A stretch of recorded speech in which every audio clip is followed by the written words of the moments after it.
Hey everyone. For those of you that have not met me yet, my name is Aaron Linville, and it has been my joy and privilege to serve as the pastor of Millwoods Community Church for the last 7 years. And it's also my joy today to share our third epistle in this series on manifesting hope in the darkness. Today, we are focused on the beginning of Jesus' ministry in the Gospel of Matthew, and particularly on hope in unexpected places. You see, there's a lot of hope in unexpected places in the story of Jesus. For the second week in a row, we hear Jesus calling fishermen to be his disciples. Now, most of us don't think about fishermen as a source of hope. Source of food? Absolutely. Hope? Not so much. And the occupation of fishermen reminds me that Jesus was a craftsman, a skilled worker, someone who was very important and essential for a functional society, but not so much a source of hope. And when we look at the occupations of the core group of disciples that Jesus is beginning to gather, they include day laborers, professional fishermen, tax collectors. It's not a hope-inspiring group. Yet Christians would say that Jesus is the hope of the world, and that these core disciples were incredibly influential in that hope surviving the death of Jesus. They are all, every one of them, unexpected sources of hope. And when we dig into this passage about the beginning of Jesus' ministry in Matthew, that unexpectedness of hope increases dramatically. See, Jesus' ministry begins when he hears John the Baptizer has been arrested. His ministry begins not in a moment of hope, but a moment of chaos, a moment of crisis. And we would expect his ministry to begin with something public, but it begins with Jesus withdrawing. Not a very hopeful action.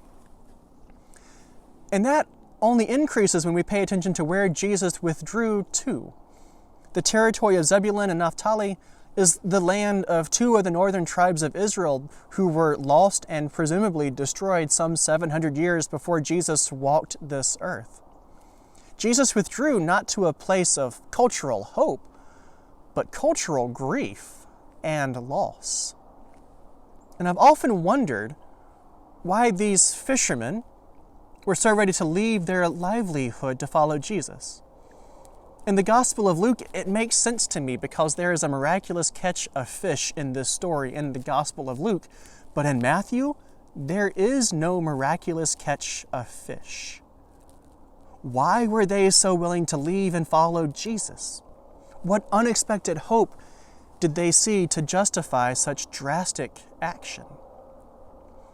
Maybe it was the fact that they were not really fishing for themselves, but for the empire that occupied their land.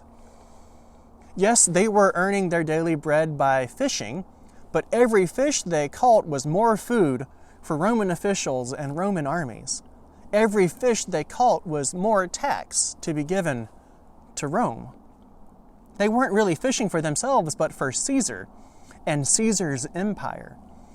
Maybe the unexpected hope they saw in Jesus was getting out of that self-defeating cycle and the hope of fishing for people, not just to support the economics of an occupying empire.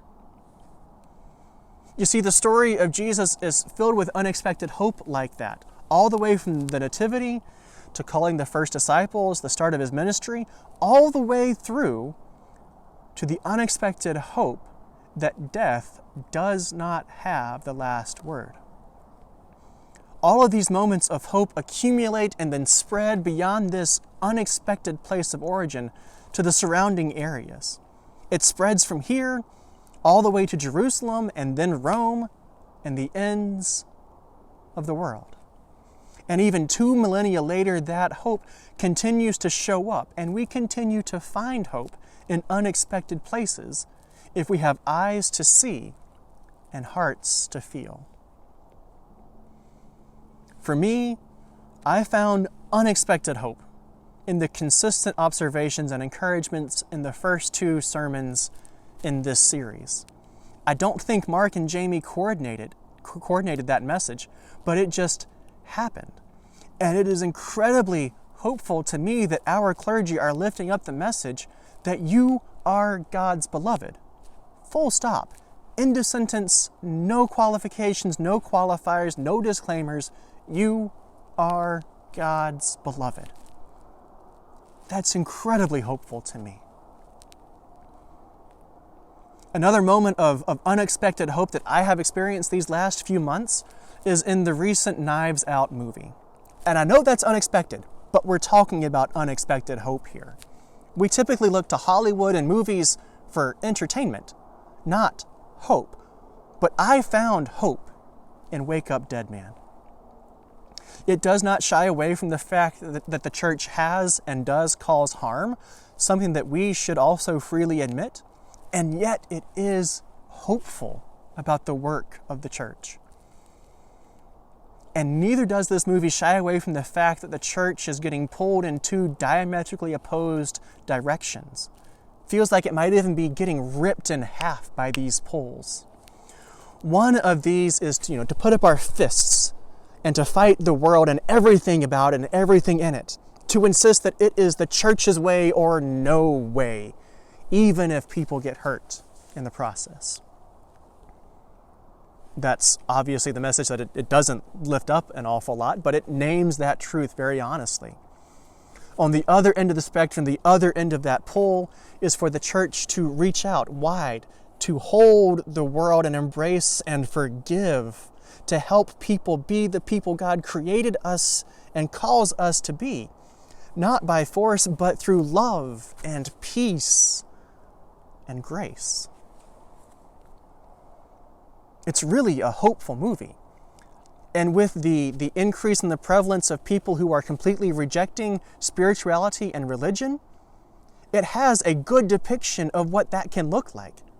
It is a wonderfully hopeful movie for me as a disciple of Jesus, even though it's an entirely secular whodunit Hollywood movie. It's an unexpected hope for me and for the church that I love so dearly.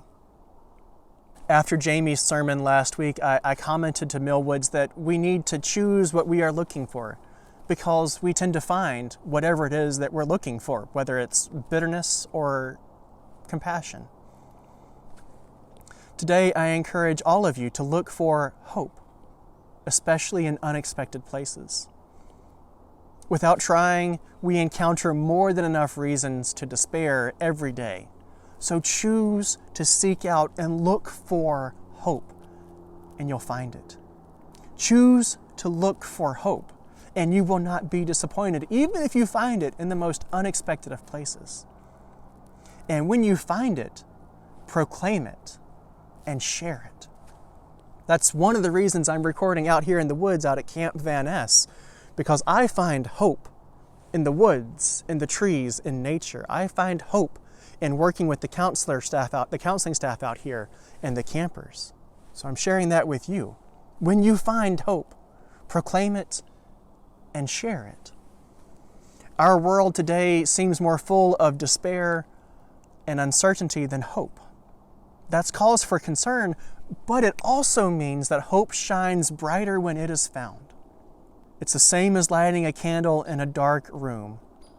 A candle may not be all that bright, but in a dark room it shines brightly. Even a little hope shines when there is so much anxiety. Find hope and share it and shine that light. Choose to look for hope. Choose to share hope and be light to those in darkness. Choose to be a light of hope for yourself, for your neighbor, and in doing so, you will be the unexpected hope that someone else finds. Choose to look for hope and be a light to the world.